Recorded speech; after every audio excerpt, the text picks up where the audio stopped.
Desmond Bane, all right, so we already played them once this year. He had 20 points and assists, and that's kind of what I'm looking at in this spot as well. 15 and 5 is what he had, which would be perfect overall for tonight, right? Get us to 20 there. Now, what I'm looking at here is his potential assists. He had 8 potential assists in that first game. The only concern I have is if he gets the Dyson Daniels matchup, then obviously, you know, that's going to be tough for him to score. I actually really do like his points either at 17.5, 16.5, or if you want to pay a little just for 15.5. He had 15 in that night one. But look at his threes. He went 1 of 7 for 3. One more 3, and he cashes all of those 3 lines that we talked about. But again, I think I'm going to pivot towards his points and assists at 19.5 because he may get some Dyson Daniels action, and I don't love him scoring on him, but I love him passing out of that situation, right? These are the last 3 times he's played Atlanta. Now, obviously, these 2 were when he was with Memphis, but he had 23 and 8, he had 35 and 10, and then just this year, he had 15 and 5. I think he can have a good game today. You could see points allowed to the shooting guard position,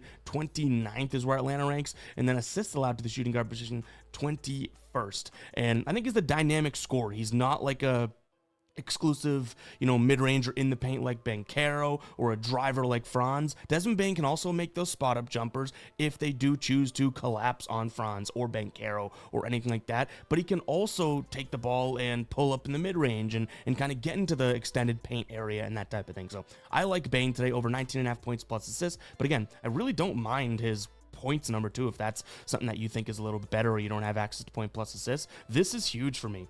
1 of 7 in that first game against Orlando. I don't think he does that again. This season he's shooting 25% from 3. He's bound to turn it around.